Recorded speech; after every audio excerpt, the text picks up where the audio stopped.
Hello, good evening everyone and welcome. Thank you very much for joining us this evening.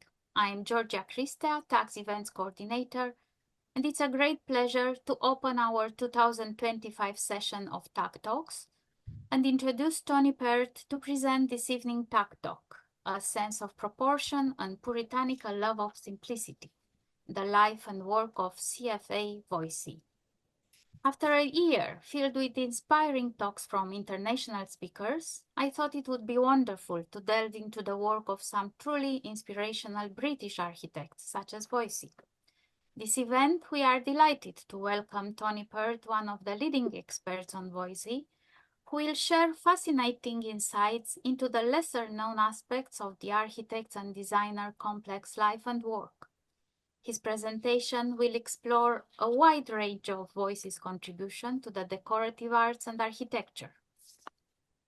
Tony is a senior lecturer in illustration at the University of Cumbria and a trustee of the CFA Voysey Society.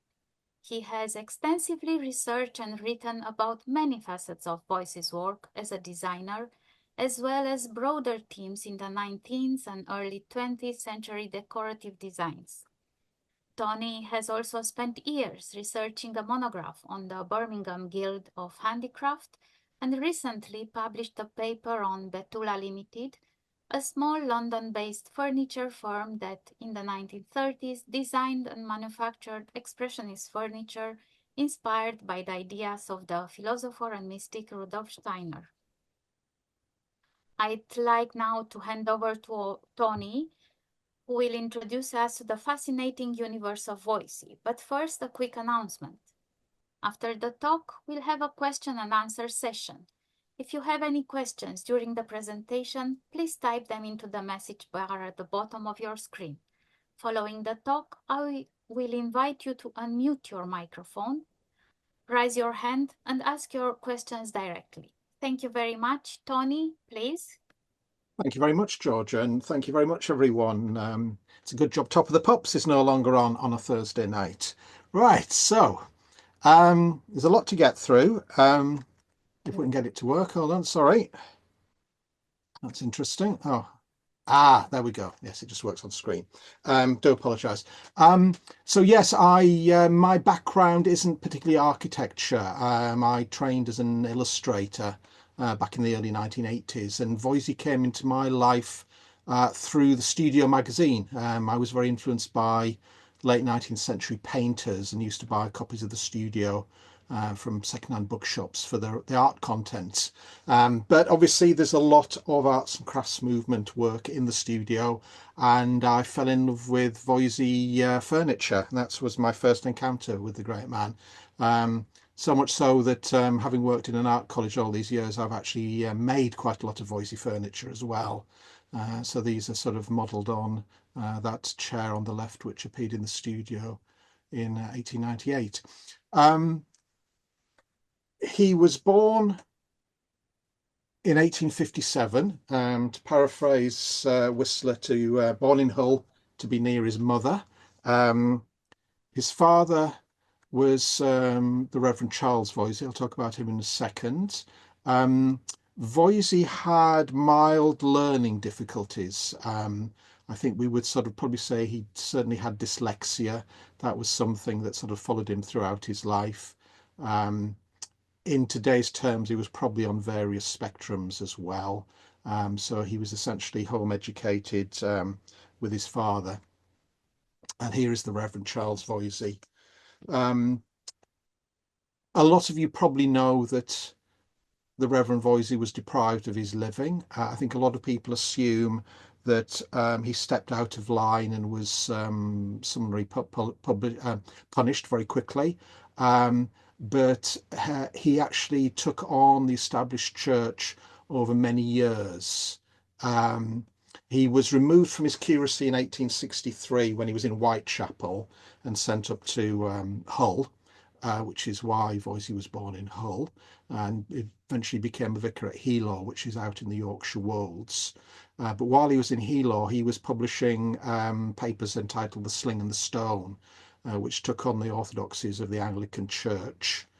Ultimately, this rolled on for 8 or 9 years, and he was deprived of his living in 1871, moving down to London to form his own church, the Theistic Church. As Voysey expressed it, he was removed from his living because he believed in a good God instead of an angry one. When in London, Voysey did briefly attend Dulwich College for 18 months. This was at the same time as, interestingly, painters like H. Lathang and Stanhope Forbes. He was articled to John Pollard Seddon from 1874 to 1879. You probably all know Seddon.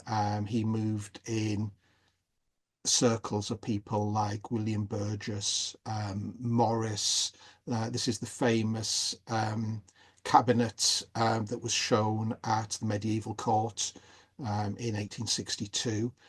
But like Voysey, after him, Seddon could turn his hand to many things. He designed ceramics. He was a Gothic revival architect through and through. Although did occasionally sort of do the odd Romanesque building. This is Old College at Aberystwyth at the bottom. This Voysey provided mosaics for bottom right once he'd set up independent practice. Typical Seddon building. This is at St Peter in rural Hertfordshire. If any of you based in the southeast, I thoroughly recommend a foray out there. The lanes are very narrow, but it's a very rewarding church. And here we see the direct influence of Seddon on Voysey. We've got a Seddon drawing on the left and a Voysey drawing on the right. Voysey produced very economical, very beautiful watercolours, pencil drawing, then watercolour on Whatman imperial paper. Top right, we have tiles designed by Seddon for Moore and Co. Below, we have tiles designed by Voysey. The middle row are designed for J.C. Edwards of Ruabon. The ones below that, Pilkingtons from Manchester. After Seddon, he went to Henry Saxon Snell briefly. Now, Saxon Snell specialised in institutional design, hospitals, workhouses, etc. He was only with him for little more than a year, but again, the influence of Snell is there in that Voysey went on to be incredibly interested in hygiene, air circulation. He abhorred dust traps. The Voysey grill, which is found in most Voysey houses, bottom left, and you see it top right on a fireplace in Norney, is part of an air vent system. A lot of Voysey chimneys are actually attached not to fireplaces but to air vents. He was a great believer in the circulation of air. And here we have, he's sort of the one factory designed by Voysey, recently wonderfully refurbished by DMFK Architects, the Sanderson Wallpaper Factory in Chiswick, with its wonderful glazed bricks. After Snell, he went into the office of George Devey. Again, I assume a lot of you will know George Devey. Had a large practice designing very comfortable country houses, many of which looked like they'd evolved for centuries. It was probably with Devey that Voysey developed his love of Tudor Gothic. Voysey would always describe himself as a Gothic architect, but it's a very specific form of Gothic, and for Voysey it was always going to be the Tudor. And here's a sample of Devey's work. So in 1881, he went his own way and set up his own architectural practice. Work was very slow to arrive.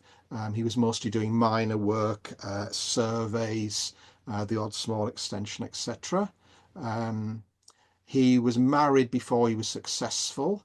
I'll let you read the text on the right yourselves while I'm talking, but it just shows how what an utter romantic Voysey was. It's going to be no surprise to any of you that the marriage didn't last. It sort of fell apart in the early, well, it was around 1917. There was a hope to design a house for the newly married couple. This is Voysey's watercolour elevation of it. However, he was putting a lot of his work into the architectural journals at the time in the hope that this would foster work. So mostly in the British Architect. So the one I've just shown you, this very sort of overtly Tudor-esque building, which I think clearly shows the influence of George Devey, was printed, and these ran on till sort of the early 1890s.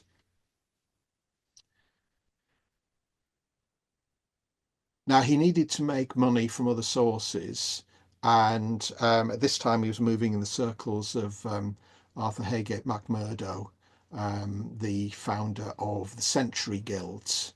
I think the Century Guild, McMurdo, I'm not an architectural historian, and I think his buildings vary tremendously, but I think he's a very interesting furniture designer.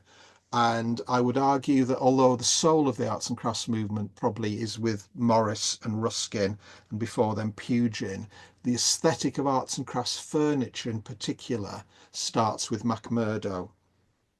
So McMurdo encouraged Voysey to take up pattern design. After all, how hard could it be? More McMurdo work, things that we'll see later on in Voysey furniture. We've got these sort of the caps on the end of the columns. There's quite a well-known McMurdo building in Sloane Square, now the back entrance of Peter Jones' department store. So he essentially threw himself into pattern design.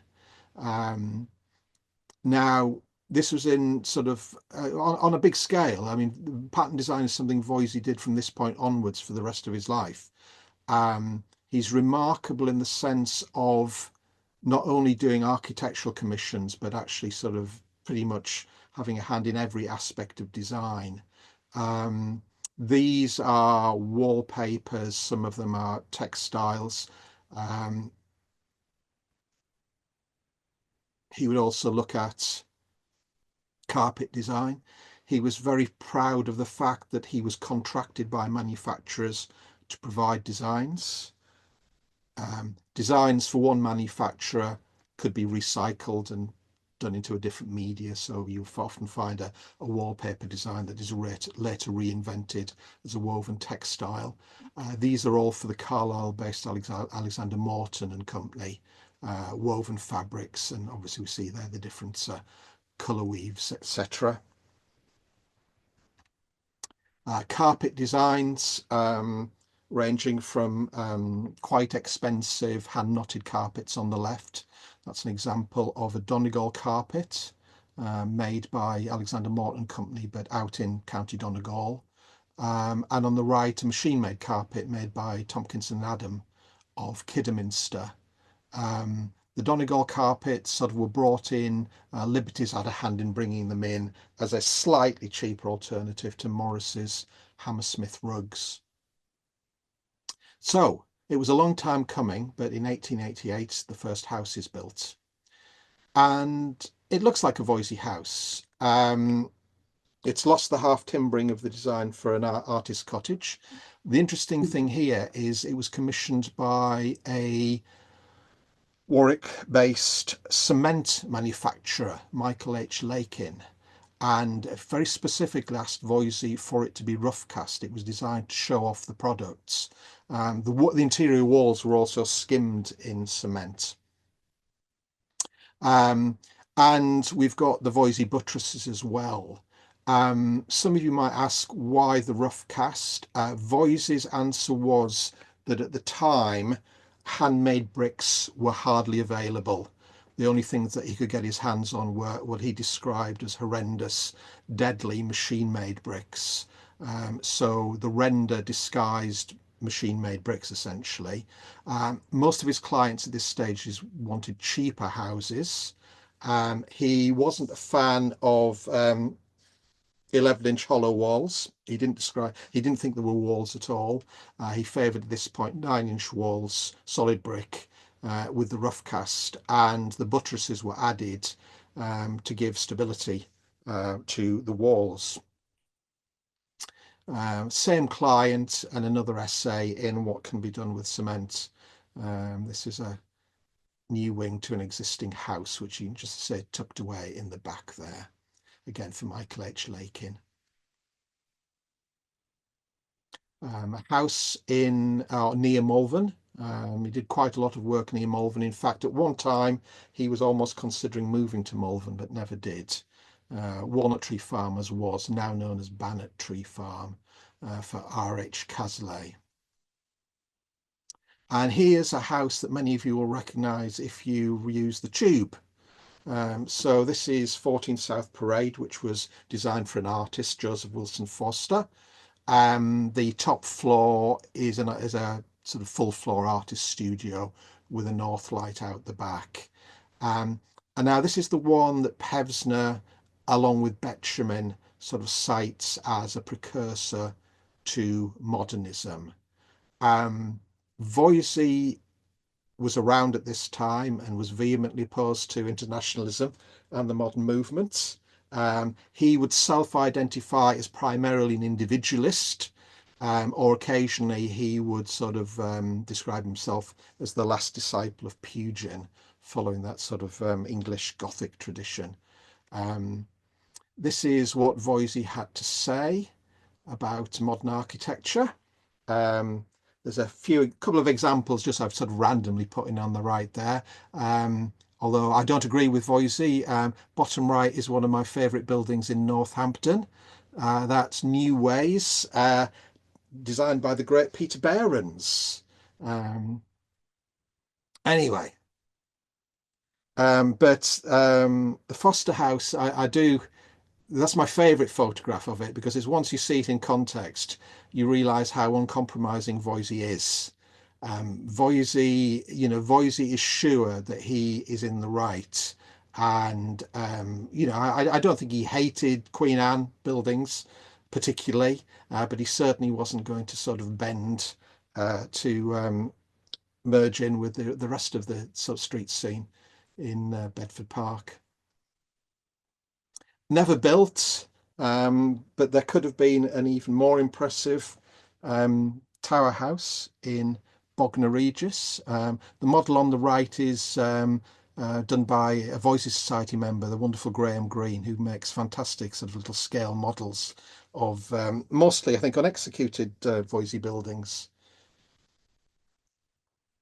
Again, buildings you might well recognise from Hans Road, just down the side of Harrods. These were for Archibald Grove, who was editor of the New Review, Liberal MP. They fell out. There were going to be 3. There was another one due to be built to the right. So Macmurdo stepped in and did the one that's to the right. Now, interestingly, one of the things that Voysey is very keen on is asymmetry. And you can see here the sketch of the building on the left is actually taken from Voysey's original elevation. And at that point, everything was purely symmetrical. Both houses mirror one another. But that would, I think, have irked Voysey greatly. And as you can see, as executed, there are subtle differences between the two.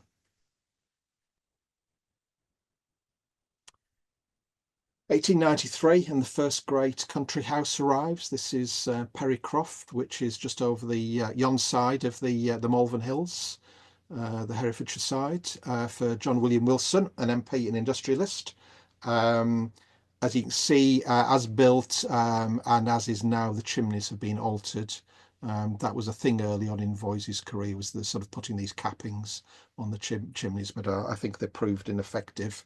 So most of these have been replaced with orthodox chimney pots now. And here we have sort of the typical Voysey interiors. He produced a whole range of Fireplaces, often of very differing designs. Um, the use of grotesque profiles. Allegedly, they're meant to be profiles of the clients. I'm not sure whether they actually are. Um, Voysey green. After this length of time, the jury is out on what exact shade of green Voysey green is, but it was a colour that he really favoured for rainwater goods, and if the windows were of wood, those two.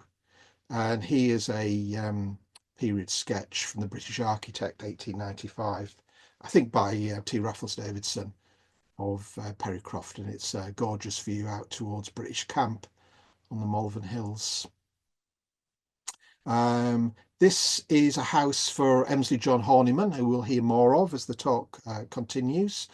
He was a tea merchant, the man behind the Horniman Museum, if any of you know that. Again, we see the Voysey green, and we see Voysey's love of turkey red curtains. And as you all know, green and red are complementaries, and they make one another pop, which I think is the primary reason that he used those two colours. The perspective is by Howard Gay, a Suffolk artist. There are a few perspectives by Voysey, but not many. The majority are by Howard Gay. The interesting thing about Voysey is that he appears never to have designed in the round. He didn't sketch buildings using perspective. He literally just set about designing elevations, did exactly the same with furniture. Another view of Lowick's, we see the interior again, a couple of different fireplaces. He was sort of endlessly inventive with fireplaces. Typical Voysey. Voysey was very, very sensitive. Even walking across a floor and transitioning from tile to wood to carpet would get his teeth on edge. He took to seriously designing furniture sort of in the early 1890s. There are a few designs from before then.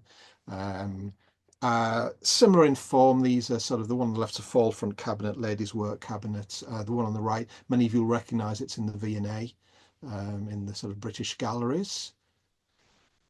A chair shown at the 1896 Arts and Crafts exhibition, made by the Kendal-based furniture maker and woodcarver Arthur Simpson. Start of a long friendship, and a cabinet for his own use on the right. Voysey furniture, I think, like any good piece of modernism, because it's so simple, the execution has got to be perfect. So he did use top quality cabinet makers and good quality wood, mostly for furniture. This is Austrian quarter sawn oak.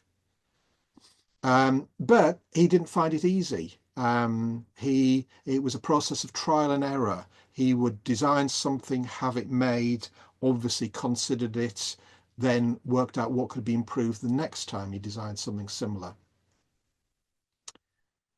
This is examples of furniture designed mostly by Arthur Simpson, but obviously the toilet mirror in black and white is a Voysey design that was executed by Arthur Simpson. But there's quite a bit of to and fro between the two of them. Voysey took a little bit from Simpson. Simpson took quite a lot from Voysey. This is the last house that Voysey lived in before he moved into a house of his own design. This is at 6 Carlton Hill, which is in St John's Wood, around 1897. And it's a curious mix of Voysey design pieces.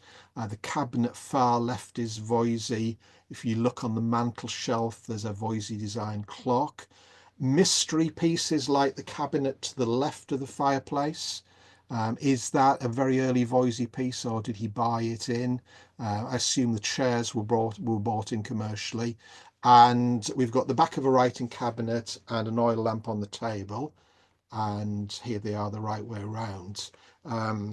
The writing cabinet was long thought lost, but has surfaced recently and is now on long-term loan at the National Museum for Scotland in Edinburgh.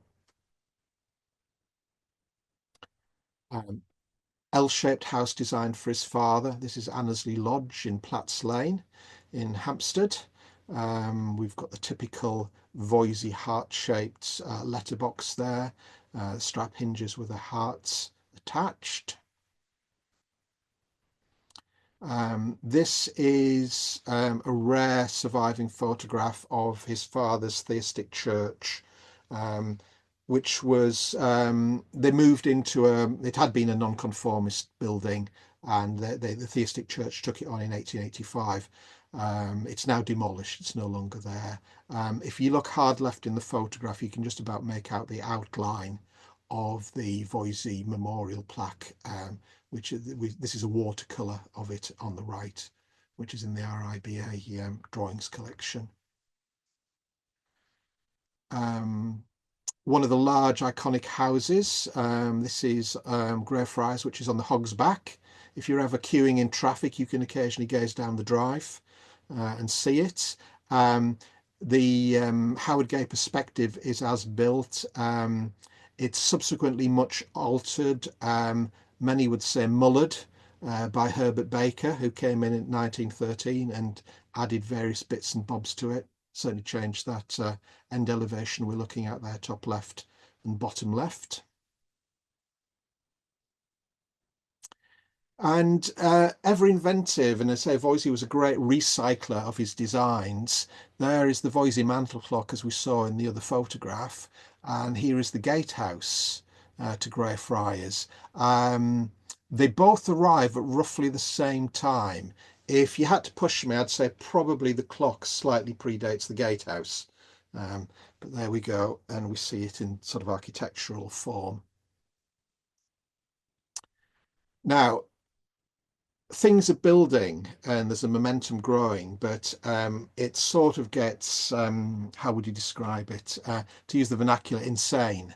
From 1897, for about 10 years, Voysey is going full throttle. There's a lot of houses being built. One would assume that he would back off on the design, on the furniture. He doesn't. Everything increases. And the extraordinary thing about this is he only ever ran a very, very small office. 2 or 3 assistants, a couple of apprentices. He was at York Place for just over a decade, from sort of 1899 onwards. And that was simply 2 rooms. There was a sort of a division. Voysey was in one room, everyone else was in the other. However, certainly for his apprentices, he would leave doors open when clients came in so that everybody could hear the conversations. Everybody was expected to read the mail, so they could get a feeling for how an architectural practice ran.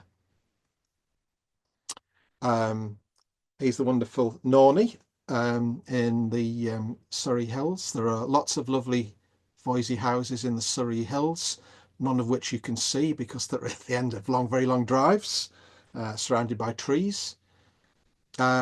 This is probably most famous these days for featuring in the film The Dig.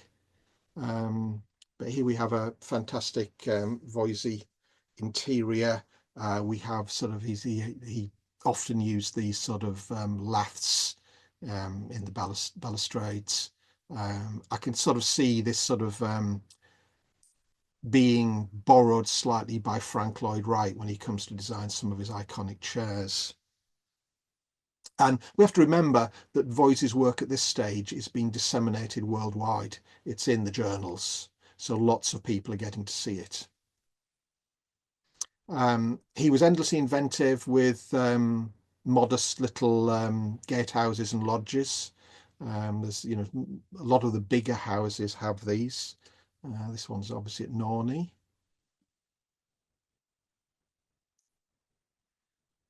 New place in Haslemere. This was designed for A.M.M. Stedman, who was later Sir Algernon Methuen, the publisher. Bit like Broadley's, which we'll see in a minute.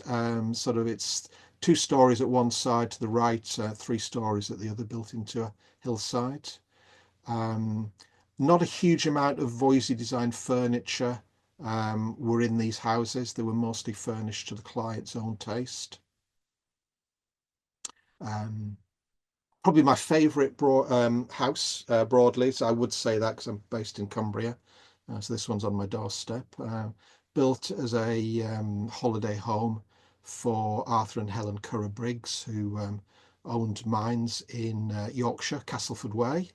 But this was the first Voysey house that was partially furnished by Voysey. Here's the iconic bay windows, the centre one being the double height hall, billiard hall. The wide doors, Voysey talks about the doors thrown wide to welcome the guests. And here are Arthur and Helen. And there's the hall, the central hall. None of the furniture there is designed by Voysey. There's an Orkney chair you can see to the right. In the ingle nook, there's a little Arthur Simpson Gillhead table. However, the dining room was furnished by Voysey, pretty much fully throughout. So we have a Voysey light fitting hanging up low above the table. Behind that, partially obscured, there's a Voysey sideboard, but you can trace the uprights up and see the capitals on the top. We've got examples of the double heart chair. There's also a Voysey armchair, sort of back middle. One smaller side chair to the left by the window. That's an Ambrose heel design. There was lots of other furniture in this house. This was photographed in 1909 by Beatrix Potter's father.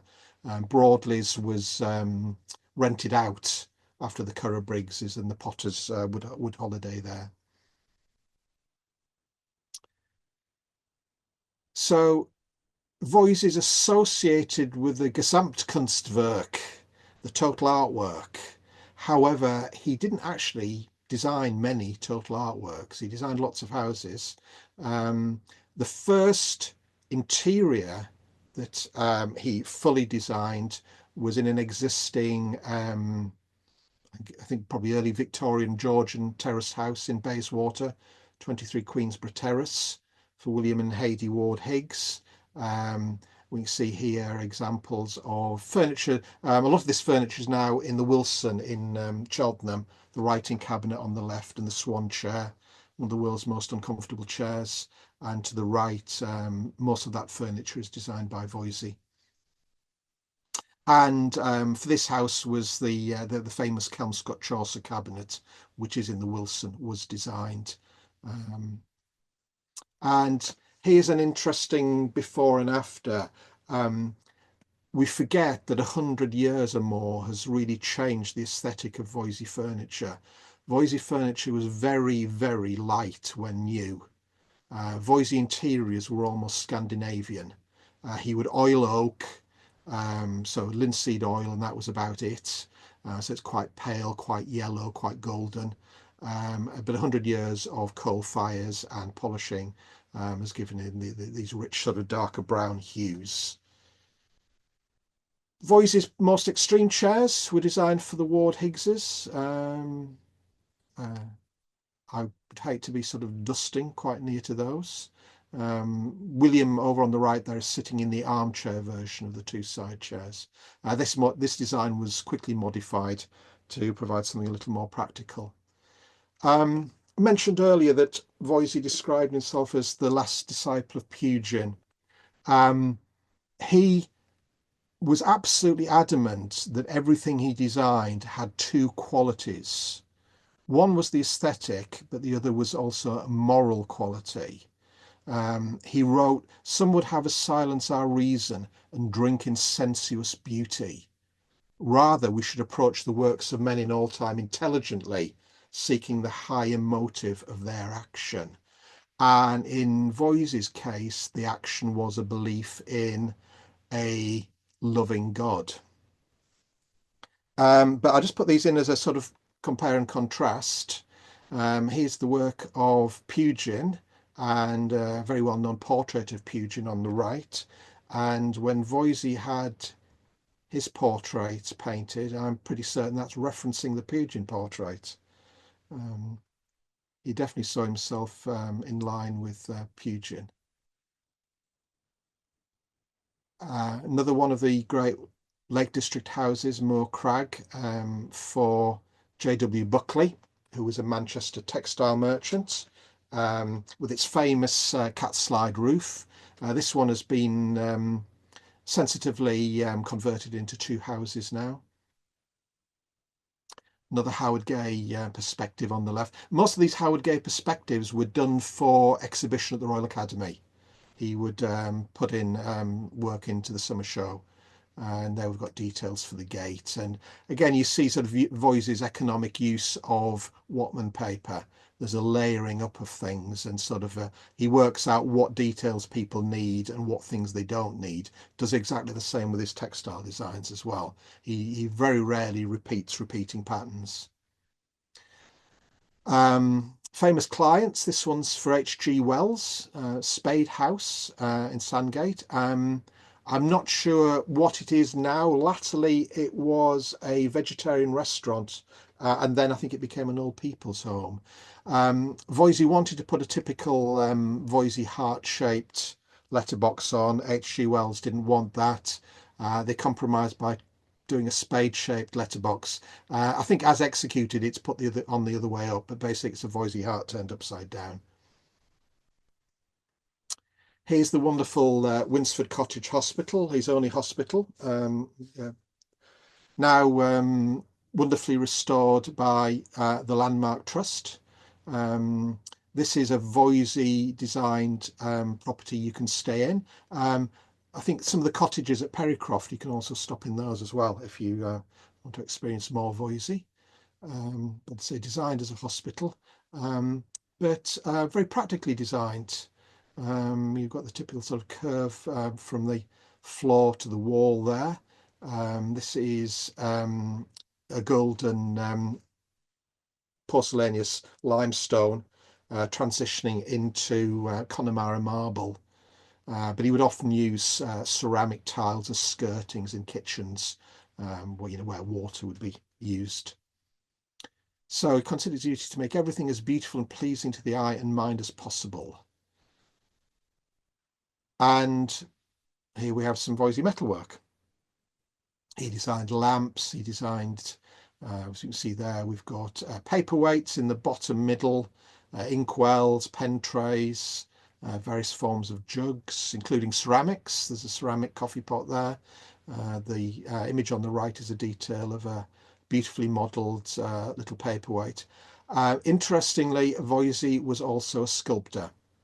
He didn't subcontract a huge amount, so these were things that were modelled in plasticine by Voysey and then cast. And obviously very famous for his door furniture, which was made by originally made by William Bainbridge Reynolds, then for about a decade made by Thomas Elsley, and then latterly he reverted back to pieces made by W. Bainbridge Reynolds, as we see here. Voysey fireplace on the left. The various manufacturers were used for, there's quite a few Voysey fireplaces, probably seven or eight. The crows, again, modelled by Voysey. He was endlessly inventive with his design for keys over there on the right. And we've got various pieces of fire irons, kettles on stands, more inkwells in the centre. 1899, we get the famous orchard. This is Voysey's own house in Chorleywood. There's a picture of the great man far left, not engaging with his daughter. It's called the orchard. It was because it was built with an orchard out the back. And there is the dining room of the orchard on the right. The sideboard, I think, is now in the LA County Museum. And probably quite a well-known photograph on the left of the hallway in the orchard with Voysey furniture, oil lamps, the Voysey clock, and the sitting room, the snug on the right. If a client could afford it, Voysey preferred to use oak throughout, but if they couldn't and he couldn't, painted deal was the answer. and another detail of the snug. And now the thing you'll probably see in a lot of Voysey interiors that feature Voysey furniture is you'll see comfy chairs. And there is a wing armchair. Voysey furniture is not uncomfortable, but let's say it's unforgiving. It puts you in a good posture, but it's not particularly. You can't sort of sprawl into it. So Voysey you will see comfy chairs in quite a lot of these photographs. This is the bedroom at the orchard with probably the most well-known Voysey cast iron fireplace over there on the right, made by the Falkirk company up in Scotland.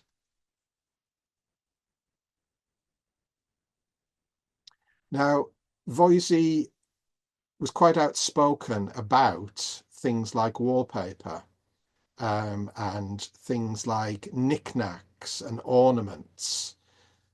Here we have the pastures at North Luffenham, lovely house, Rutlandshire.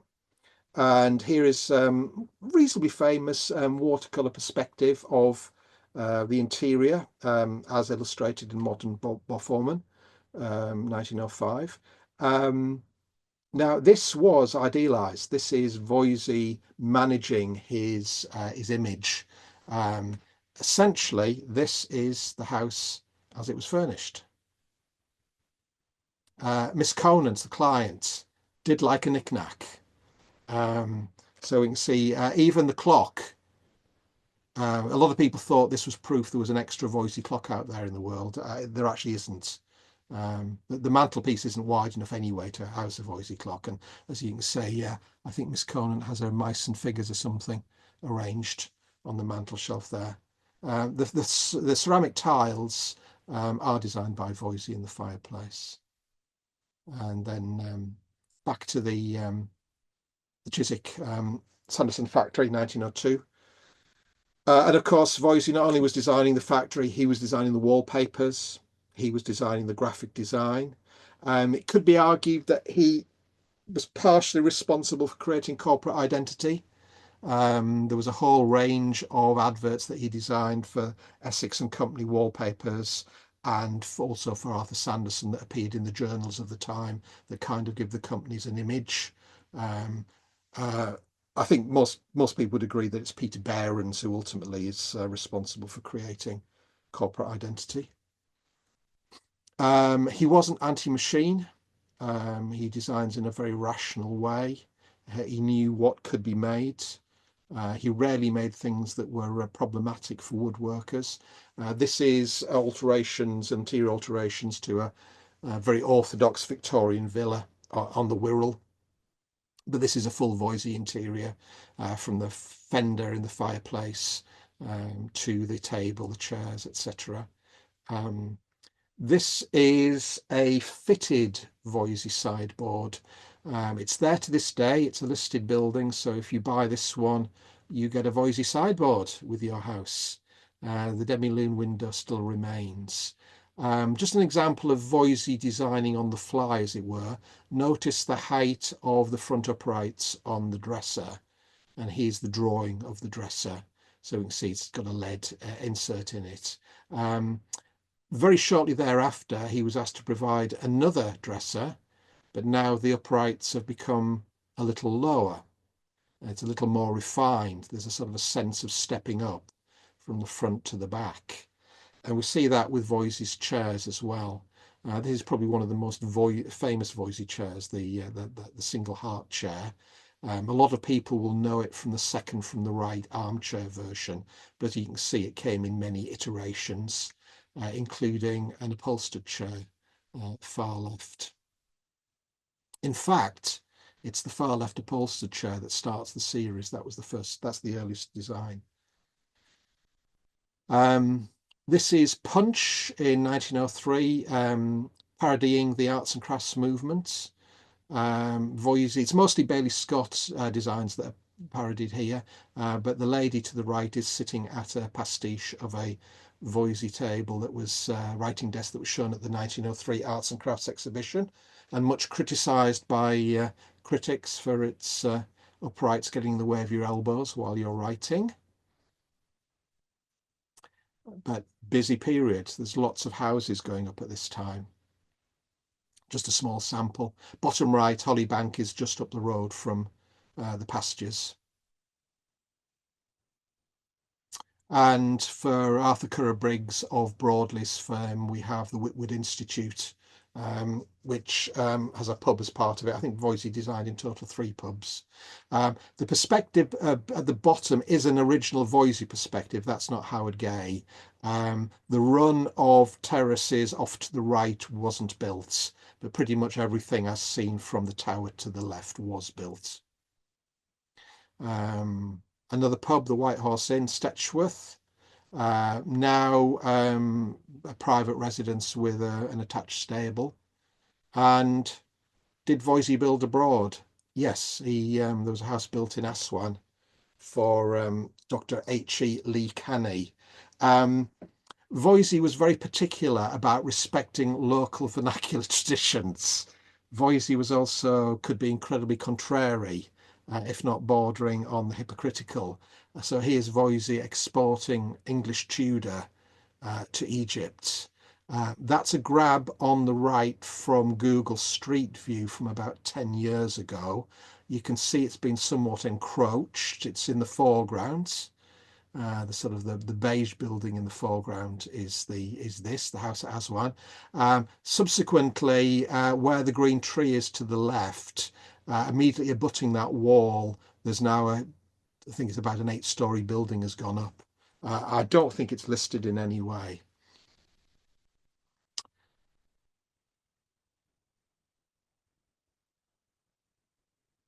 I'll just let that one sit. So, smallish house, Hollymount, but this was for C.T. Burke, Charles Thomas Burke, who probably in his own way was Voysey's greatest client. I think Burke never had a huge amount of money, hence the modest house, but he obviously very much believed in Voysey as a designer because he did pretty much furnish his house with Voysey designs. Even the rug with the crab table, famous Voysey crab table sitting on it, is a Voysey designed. Now, Voysey would approve very much of this interior because it doesn't feature wallpaper. Voysey was very much of the opinion, ironically, as the greatest wallpaper designer of his generation, Voysey was anti-wallpaper if the proportions of the room were good, if the furniture was good, if the pictures were good.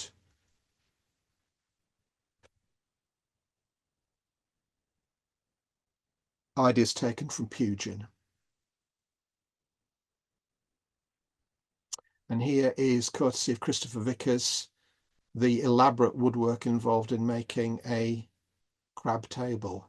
Voysey usually specified that he didn't want nails or screws used, so it's mostly dowels and dovetails, etc. as here. Another view of Hollymount showing sort of the Voysey furniture throughout. And on the right, we have a picture of Voysey's own dining room watercolour at the Orchard, and they're showing how Voysey furnished his own interior. Now, these, as you can see, they're interesting colours, sort of a forest green and a plum colour. But what isn't clear is that these are actually mica infused wallpapers. So these are wallpapers that would slightly glitter under artificial light. The homestead at Frinton, a beautiful little L-shaped building for Sidney Claridge Turner, who was secretary to the Essex and Suffolk Equitable Building Society. And again, you know, great Voysey complete interior, and one that he would very definitely approve of. He, at his own expense, he had many photographs of this interior taken. He was obviously very proud of it. And we see here quite a radical Voysey chair. Another image from the homestead. This is a chair that was designed slightly earlier for another client on the Wirral. It's an interesting chair, and I would again postulate that it had an influence on some iconic chair designs, including Old Rietveld on the right there.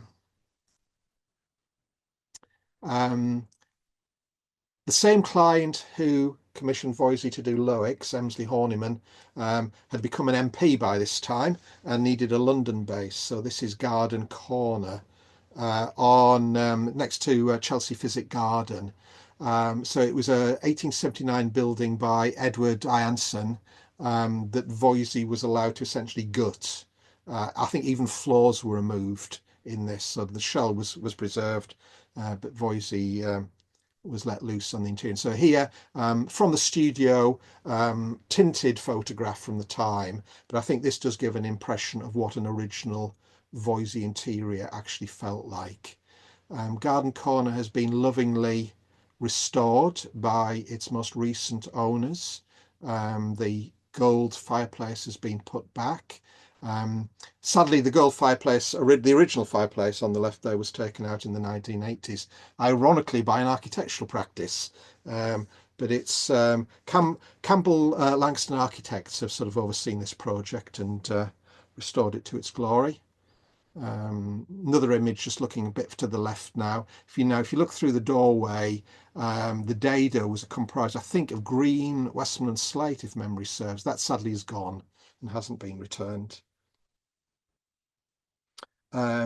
Companion table to the crab table, now a Pembroke table. And the owner of the homestead was so pleased that he commissioned Voysey to design the offices of his company, the Essex and Suffolk. They were allowed to move into London in the early 1900s. There'd been prohibitions on in the city of London on insurance companies, but they were finally allowed in. And Voysey took over. Well, the new Broad Street building was going up while Voysey was commissioned, so he had a big input on the actual interior layout of this design. Bits of it still survive, although a lot of it is no longer in situ. But here it is as originally conceived. Notice the sort of the Tudor motifs on the top of the fire surround and also on the electroliers hanging there.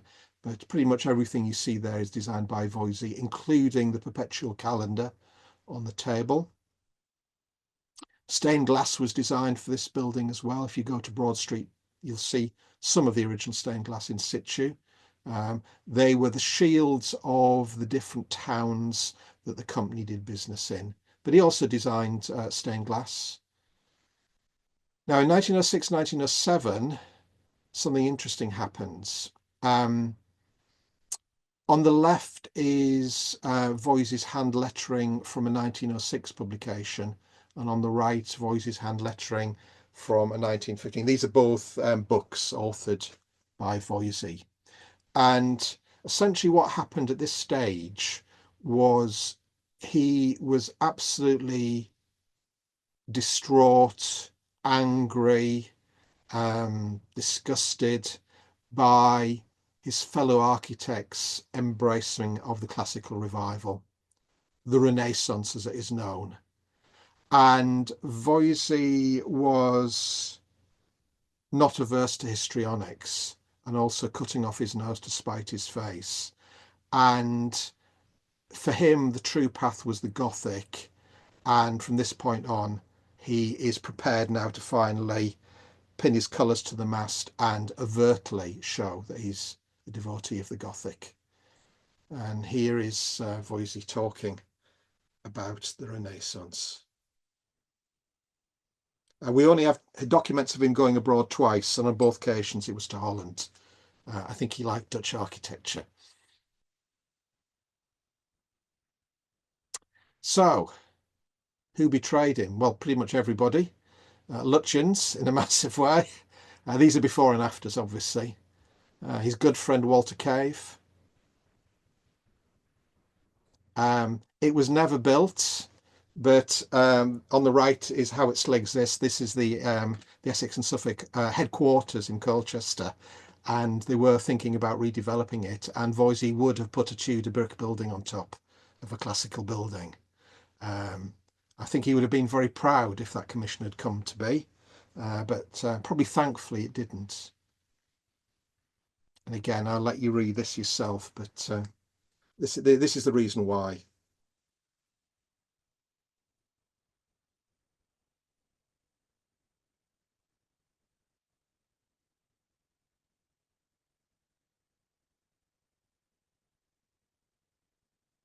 So, like his father before him, who very publicly took on the Church of England in the press and through self-publication, Voysey pretty much does the same. I mean, Voysey wrote lots of letters, he wrote lots of articles. So the commissions begin to slow. Apparently they did for most architects. It wasn't just Voysey going down the Gothic route. But here's one that sits in neatly with his embracing of the Gothic lodge style. This was for T. Sturge Cotterill, who owned a quarry and wanted to show that in the actual physical building. So it's pretty much from his own quarry. But he was also had very fond memories of Merton College. So this is a building that has a quad in the middle of it. So it's showcasing the stone from Sturge Cotterill's quarry and also giving fond memories of his university days. Here's a piece of furniture from after the Great Divide. And we can see now that we're going quite pointy Gothic, including the sort of little decorative ravens, eagles on the top, later reinterpreted as a paperweight on the right. Interesting though, for his friend Arthur Simpson, he backed off on the overtly Gothic and did a relatively orthodox Voysey house. This is in local stone. Voysey wasn't averse to local materials. It was mostly his clients wanting a quintessential Voysey house who stipulated the rough cast. So you can see here we don't have that. Again, beautifully rendered perspectives, plans. Furnished, understandably, with Simpson's own furniture. It's grown into its landscape now beautifully. Sadly, sadly or luckily, Simpson, it's a small house and Simpson needed more space, but there wasn't the money. But Voysey would have given him a small castle at the rear, but this was never built. House in Henley and Arden for Miss F. Knight. Note the appearance of a pointed Gothic arch for the first time here at the end of the covered arcade, just in the foreground. Unexecuted, but 2 office blocks in a Tudor style for Tudor Street in London for Spicer Brothers, and an executed village hall in Porlock in that North Devon, I think. This is Atkinson's perfume shop at Old Bond Street. I think a lot of you probably know Atkinson's. It doesn't look anything like this now. Voysey remodeled the building and this was all ripped down, I think, in the 1920s. But he gave Atkinson's a Tudor fortress of a perfume shop. Voysey designed pretty much all of the fittings inside as well, including the vitrines that we see there. For Emsley, John Horniman of Garden Corner and Lowick's fame, the Pleasance Gardens, which I think are currently in pretty good condition. I've not seen them in 4 or 5 years. When I visited them, they were in pretty tidy. They'd been, done up. He was forced to take on competition work, much as he hated competition work. Didn't win anything. This was for Ottawa. Small building for a sort of long-term client, PA Berendt. But around this time, with the architectural commissions falling away, he is forced to take on a lot of textile designing and does a lot of bookplate designs, strangely enough. You can get a lovely book on Voysey's bookplate designs. Voysey was also a great graphic designer, designed graphics across the whole of his career, advertisements. He even designed a beer bottle label. These are all symbolic designs. He's forever proselytizing. I think this is a scrapbook that's in the RIBA, which I think he intended to publish, but basically it's a compilation of his graphic designs with detailed instructions on how they're to be read in terms of the symbolism. During the war, he found work for the Central Control Board when the pubs around Carlisle were nationalised to stop the workers in the factories, in the armaments factories, drinking themselves silly. He didn't come up to Carlisle, he was based in London, and produced line drawings which were sent up to Carlisle to be printed, which were then sent down to London to be watercoloured by Voysey, and then sent back to Carlisle to be displayed in state management pubs. Here, there is a little talk in Voysey extensions. There are quite a few of them, but I put this one in. You spot the Voysey building. It's there somewhere. Uncompromising as ever in relation to what goes next to it. Another building that's an extension. It's an extension to a pre-existing coach house, which is to the right, but it's actually essentially a little self-standing cottage nestling into the Malvern Hills. A stone's throw away is the War Memorial at Malvern Wells. So this is war work now. The original sculpture that's on the top of the War Memorial was modelled by Voysey in plasticine and then reinterpreted by a stonemason. The War Memorial in Potter's Bar. We can see the Gothic, the pointed Gothic influence coming in the furniture now. And Voysey reinterpreting old designs. So this is the classic Voysey chair on the left from about 1902. And on the right, we have a design for a commode for the Van Gruzen's. And you can see essentially he's taken that drawing, added a commode to the seat area, and spiked up the top rail. Sadly, the sculpture of the bird on the top has gone many years ago, I believe. But here we have a Gothic tomb in Hampstead Cemetery.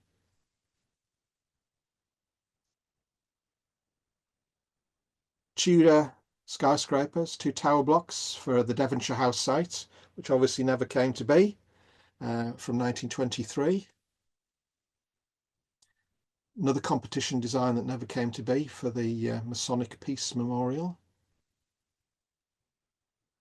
But this was the mainstay at this time, the textile designs, which did remain sort of charming till the end. There's the occasional pointy sort of Gothic motif in them, but the colour palette was very, very progressive, and I think it very much the colour palette of the era, actually. So we're sort of getting late into the 20s and 30s now. Some of these patterns have sort of relatively recently been reproduced by Habitat. The Last House. This was begun in 1920, finished in 1935, for I think a scientist, William Taylor, who's famous, I believe, for a very specific form of dimpled golf ball. That's fairly niche. Furniture from this late period, the toilet mirror on the right is for his niece and her husband, Robert Donat, the actor, again in a sort of a pointed Gothic form. The piece on the left for E.J. Horniman, almost Art Deco, really. So late recognition. 1931, he was Betjeman had befriended him by this point, and I think Betjeman sort of lobbied, and there was an exhibition sponsored, I think, by the Architectural Review at the Batsford Gallery. This is Voysey photographed there. He received an RIBA tribute on the occasion of his 70th birthday. Friends and acquaintances. The signatures include Lutyens, Walter Cave, C.R. Ashby, E. Guy Dauber. There's McMurdo's on there, as well as Basil Oliver. He won the Royal Designer for Industry diploma in 1938. Finally, he never really got on with the RIBA but he was finally acknowledged in 1940, just before he died, with the gold medal. Um, this is him in conversation with John Betjeman. Money was tight for probably the last 30 odd years of his life. Yeah, rather sort of difficult existence. So, just to wrap up, what is Voysey's legacy? Well, yes, he can be said to have created, the suburban environment, but then again, I think other people are guilty of this too. We've got to put Parker and Unwin into the mix, Bailey Scott as well. I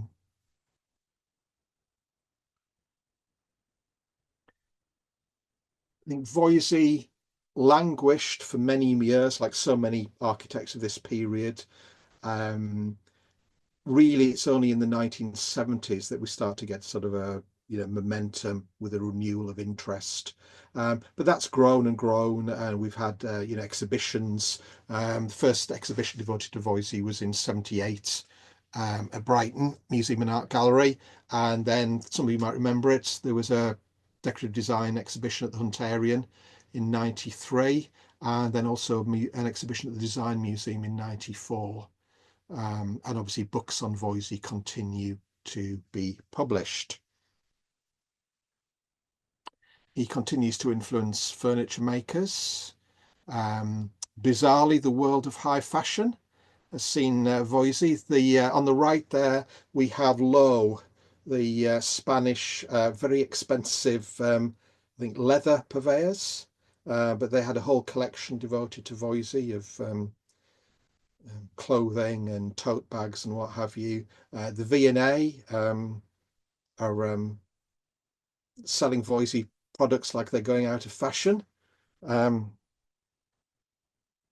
of course, in the world of contemporary architecture, we have Voysey style houses. These are just a very, very small selection of the Voysey houses. I won't comment, but I think you can probably all guess what Voysey would think of Voysey styled houses if he was still with us. But I think that's your lot. Thank you very much, everybody. We thank you very much for such a very interesting excursion into a huge creativity force.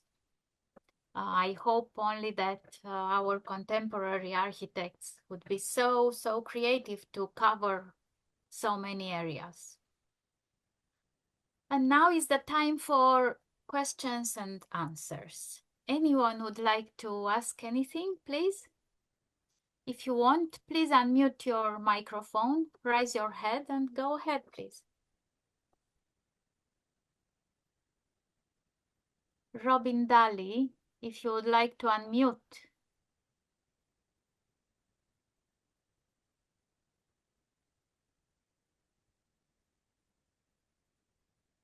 We can hear you. Somebody else until Robin unmutes his microphone. Jan, please. I have a simple question, really, that's kind of bothered me over the years. Is where does the cart motif come from? What does it mean? Is it something to do with his kind of religious belief in terms of a loving God? That's the only thing I could have thought. Yes, it primarily, yes, it symbolizes love, and for Voysey, that's the love of this caring, kind God. But he did develop very elaborate symbolism. So for, eagles feature quite a lot, but he uses eagles because he sees them as the highest flying birds, and they see the furthest. But if a really good book to buy is the book plates and badges of CFA Voysey, because that's a good place to start with the symbolism. It's documented there in great detail. But yes, that's primarily where it comes from. His patterns are quite symbolic, as you were sort of alluding to, kind of a Gothic. But I mean, he's using ravens. Presumably that's to do with death. or something morbid? Well, not necessarily. Not necessarily. I mean, the scrapbook I showed you of the book plates, that's called modern symbolism. And I Right. wrote an article for the Voysey Society about this that was called Modern Symbolism, the Graphic Designs of Voysey. And Right. essentially, he was on a one-man campaign to reintroduce symbolism into design in the 1920s. He was writing to various architectural journals, he was writing to newspapers, whatever. But of course, the thing was, it was Voysey's symbolism. It's not a generally widely held symbolism. So you kind of almost need the book as a reader to see Yeah. what they meant to Voysey. Yeah. So I mean, crowns for him don't symbolize royalty. They symbolize a restraint. The restraint around the head. yeah. So you can see why that sort of personal symbolism doesn't really work No, because unless everyone knows exactly. what you're doing. Yes, exactly. Yeah. Exactly, which I think is one of the reasons he hoped to have that book published. Right. Okay. Okay. Brilliant. Thanks for a No, very interesting talk. Very interesting. Any other questions from the Voysey Society members? You must know a lot about Voysey. Hello, could I ask a question, please? of course. Yes. Hi, hello. I'm a member of the Voysey Society. I've admired him immensely since I started studying architecture. If you read a lot of his pronouncements and many of his writings, you get the impression that he's quite an austere, not a very likable character. But I've actually read a number of pieces which suggest otherwise, that in person he was actually quite a warm and welcoming person, and obviously he tried to get that across in his interiors particularly. Have you come across this other side of him? Oh, yes, absolutely. I think if you spend any length of time with Voysey, I think you almost have to divide the man from the work almost. I think the man is problematic, contrary. I'm sure he could be charming, but I also know that he could be incredibly abrasive. He could, he did fall out with quite a few clients. I think it was more the fact that he was set in his ways. He was, he was right, and he would try and persuade you to sort of, fall in with his views. And if you didn't, that's where the conflict could start. But I think he's contrary. He he will say things but then do other things. As I say, the House in Aswan is a great case in point. Because he's absolutely adamant that classical building is not right for England because it's not of these climatic conditions. It's not of this environment.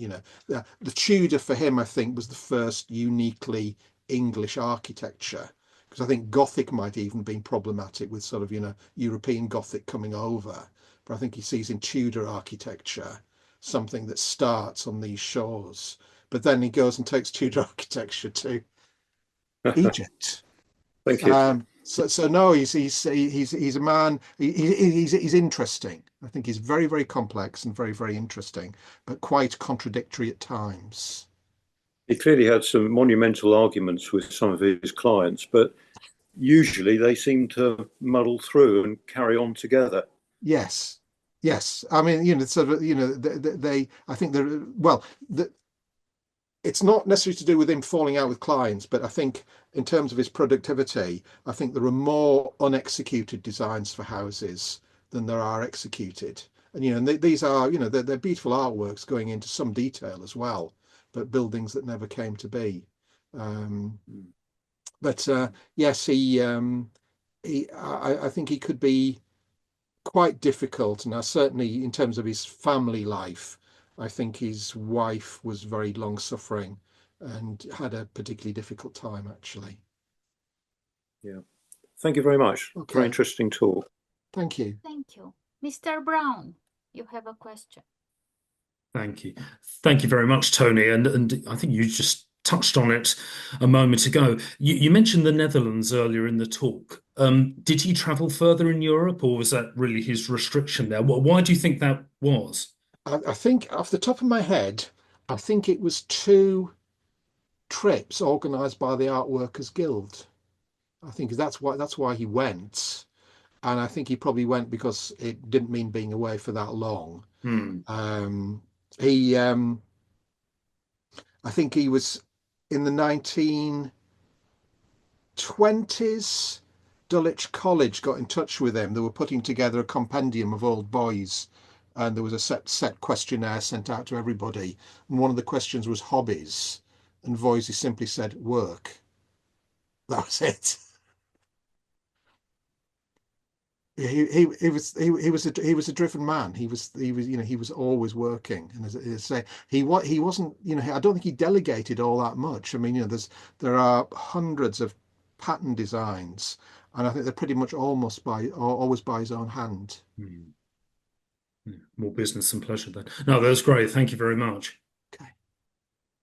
We have a question from Catherine Higgins. Catherine, please. Hi, hello. Sorry, I wasn't sure I could get my audio. Can you hear me? We can hear you. Hi, Tony. Thank you for such a fascinating insight Thank you. into Voysey's work. It's really interesting. It's sort of I'm curious actually. Our house is designed by one of his I guess pupils in his studio, and I was just interested how he sort of worked with them. You said it was quite a small, intimate office, and there were perhaps two or three at a time. The chap who designed our house, Gerald Faitler, would have been quite young, maybe in his early 20s, around 1911, when I think they worked together. Yes. What was he like as a sort of master to work for, I guess? But I'm judging by the previous question, that would be an interesting response. But also, I think very good actually. Yeah. Strangely enough. What kind of tasks were they given to do? Because our fireplaces kind of resemble a lot of the fireplaces that we've seen, and the tiling is quite sort of similar. Were they tasked to go and source? Well, I think the best source for information about how the office ran is something that John Brandon Jones wrote in 1957 for the Architectural Review. Okay. And I think if you go onto the Voysey website, I think there'll be information there. I know in the RIBA there is a typed list of, from his memory, all of his apprentices, and I think a lot of them obviously he took on for financial reasons, because obviously you sort of you paid to come into the office, so it was a way of actually getting money. But I think he was. I mean, this is one of the reasons I think he wasn't a great fan of the RIBA. He was of the firm opinion that you were best to learn on the job, and he was, he'd done that himself in all the offices he'd worked in, certainly with Seddon's. So as I say, in this double room, one room where he worked, he tended to work standing up, strangely enough. He had a sort of a custom designed imperial sized drawing board, always worked on Whatman paper, pencil, ink, and then watercolor. But he would be overseeing them. When clients came, he would always make sure that that was not a private meeting, that the pupils could, sort of learn from the conversations. And as I say, he was adamant that they should all see the correspondence. He understood that sort of being an architect was far more than just designing buildings. It was sort of running the business, dealing with specifications, tradespeople, and things like that. But so I think he was probably quite a, a sort of a progressive master in that respect. Yeah, that does sound that sounds very encouraging actually. And we've got actually all the seeing those drawings, his elevations all ours are hand watercolored as well. So they sound really. Please send me an email at some point. I'd love to see those. That's really interesting. Yeah, I do. Yes, very interesting. Oh, thank you so much. It's okay. Fascinating. And I live near quite a lot of them because I'm in Surrey. So yes. Do you stand at the bottom of the drives and gaze up? I do. I know the road to Putnam. So yes, often stuck there and peek in. Thank you. We have a question from Ryan. Ryan, if you would like to unmute. Hi, thank you so much for your talk. I have a question that I think is related to the earlier question about Voysey's symbolism a little bit, but I'm curious about his sort of philosophy of proportions in how he designs his furniture, because he uses, of course, like traditional proportions of curves and so on, but his are sort of healthier in a certain sense. Kind of, so they're kind of squished, a little bit fatter, and so on. Then you see like his hearts are not. His hearts are very particular Voysey hearts. Yes, there's a certain proportion to them. Yeah, they're healthier than hearts you might see pictured in other places, and so on. And yeah, I was just wondering if you could say something about what that means for him. Well, as he said himself, I think there's a quote that was in the talk about how he was finding his feet as a designer of furniture, and he didn't find it easy. I mean, there are. I mean, I didn't really put them in the talk, but there are quite unsuccessful pieces of Voysey furniture. Quite ill proportioned, quite sort of top heavy. But the fascinating thing is, it's the fact that he makes them, and I think probably he sees them for the first time when they come back from the workshop, because he's designing them as sort of just plan views. Is it orthographic projection? I'm trying to remember my tech drawing days. But just they're designed in the flats. They're not sketched. So like the single heart chair, the famous the armchair. The first iteration of that doesn't have those flowing round arms. It has arms that terminate in a square. But there is only a handful of those. He obviously was really unhappy with it when it came back. So the next time he designs it, it has those arms that kind of flow very gracefully to the front. Likewise, the first iteration of that chair has a much larger heart in the back splat, whereas the later ones are tighter. He uses an octagonal leg that then goes to a sort of a semicircle at the bottom. So it gives the sense the furniture always feels like it's on its tiptoes. You get the sense they're about to sort of move. There's a lot of flow to them. And obviously they were mostly designed for interiors that he could control. Not everyone with a Voysey house had Voysey. Not everyone with a Voysey. People without Voysey houses could buy Voysey furniture. You could go to his cabinet makers and go to him, and you could commission Voysey furniture at the time. But the original inspiration for a lot of that furniture was for a specific environment. And, famously Voysey favoured these low horizontal rooms because he was of the opinion that, that was the most restful. It gave the most repose. He saw, ironically, because he didn't have a particularly happy home life, he saw the home as this refuge from, the hustle bustle of the world, as it were. And the furniture fits in. But as I say, it's not for nothing that most Voysey furnished interiors do have upholstered armchairs somewhere in shot, because you wouldn't want to spend the whole evening sitting on a Voysey chair. That's really interesting. Thank you. So the kind of flattened, very emphasizing the horizontal aspect of the proportions is thus maybe related to his sense of a sense of cozy. Well, there's also, I mean, the high back chair thing. Is he the inventor of the high back chair? No, of course he's not. No, I mean, McMurdo was doing high back chairs, but he does talk about the high back chair, because I think what we have to remember is people invariably were quite a bit shorter back in Voysey's day. So when I sit on a Voysey high back chair, the back rail is about here on me. When Voysey sat on a high back chair, the back rail somewhere up here. Yeah, that photo made that chair look like a giant indeed. Yeah, and he talks about it sort of symbolizing, the armchairs at sort of, certainly in dining suites, it's the master and mistress of the house. So there is a symbolic element there as well. Awesome. Thank you so much. I live in the Netherlands, and it's true, like in every windmill shutter, there's a heart. Like here, there's also yes. Proliferations of hearts are very much embraced Yes, Awesome. I'm coming over to the Netherlands in the spring. I'm very much looking forward to it. I've got to get my fix of Amsterdam school and what have you. Oh, lovely. I would like to ask you something too. Did he ever launch like a series of furniture, like the modern small edition? Sorry, repeat that, please, Georgia. Did he ever launch a series of furniture, Oh, a did particular he launch? design? No, Yes. No, wasn't a no. fashion. He designed furniture.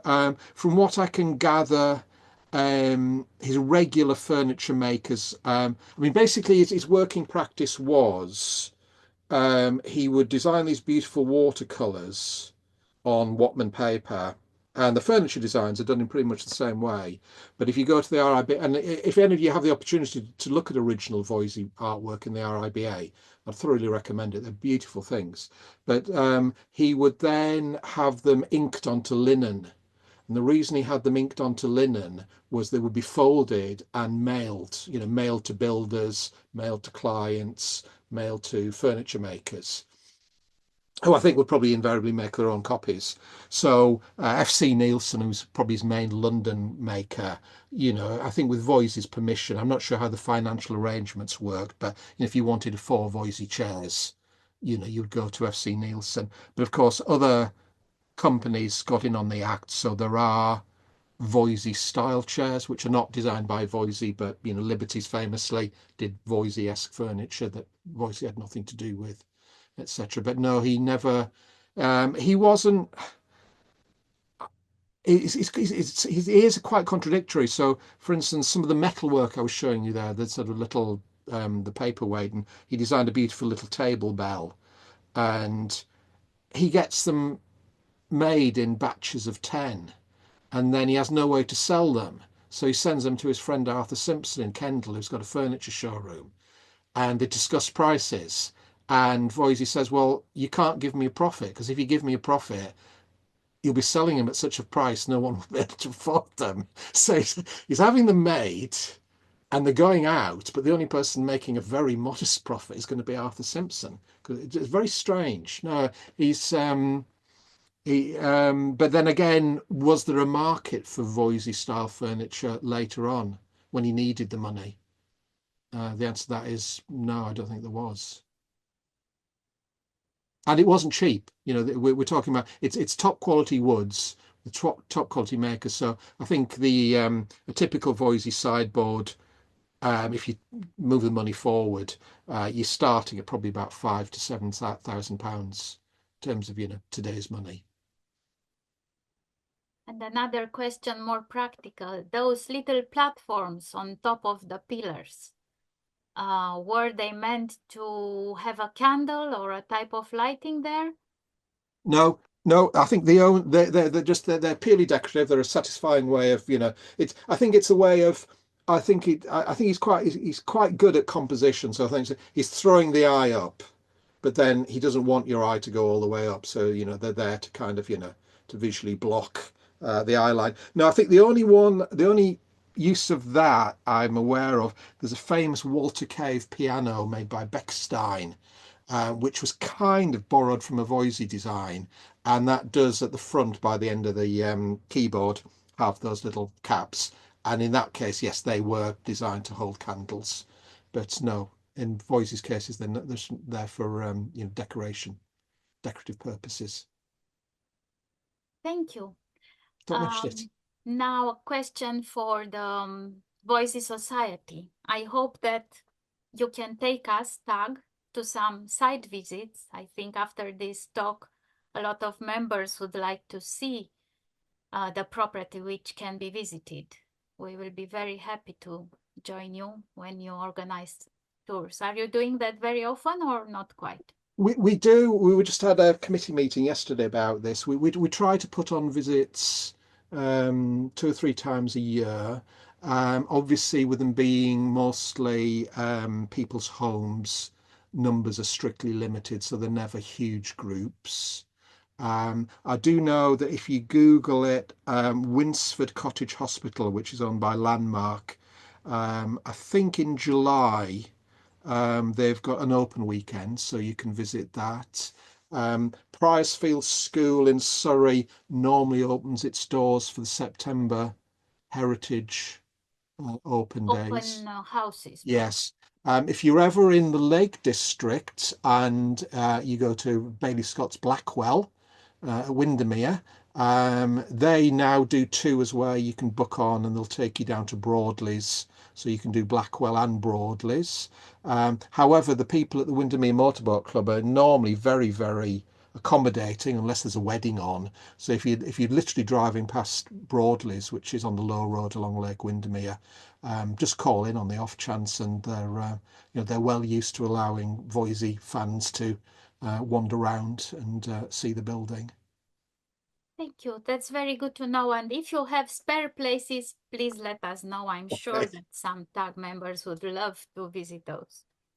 Or join the Voysey Society and you'll get first. So you have a waiting list even for your members? No, it's no waiting list. No, but say say, well, did I? Oh yes, yeah, I did. Did I say at the end of the talk there? Individual membership for the Voysey Society, £17.85 per annum. That seems like insanely good value, because what you get is a few newsletters, and you get, I must say it myself, it's one of the best society journals that I know of. It's it's beautifully designed, beautifully illustrated, in full colour. Not always about Voysey, Voysey's associates and contemporaries as well. So it's a good spend of £17.85 if you're interested in joining the society. Yes, very good.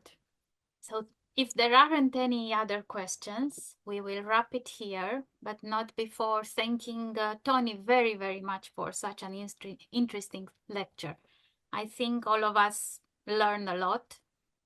And look, Mr. Brown has a new question. Please. No, sorry, that was a clapping emoji. Oh, I see, Thank you. I see. Sorry. So he agreed that Thank you. we Yeah. learn a lot. Thank you so much, Tony. Oh, well, thank you very much. No, I'm glad you enjoyed it. Yes, thank you all for joining us this evening. And as usual, I'm very excited to announce our next events. So for February, we have 2 events rather than 1. We will have a TAG talk that will take place in the 13th of February. And I'm thrilled to introduce you Peter then, one of our most extraordinary contemporary British architects. He will deliver a presentation titled The Value of Tradition, a Personal Journey. Probably a different, much more successful than Voysey one. And then still on February, on the 18th, we will host the 2nd edition of the open table discussion about the summer schools of traditional architecture and urbanism. This year, it's a co-production between INBAU and TAG. And compared to last year, when we had 7 schools to present, this year we have no less than 16. So it will be quite an interesting evening as well. I hope you enjoyed, and hope to see you again to our next TAG Talks and also to the open table. Thank you all very much, and especially thank you, Tony. No, well, thank you for having me. It was great. Thank you so much. Thank you.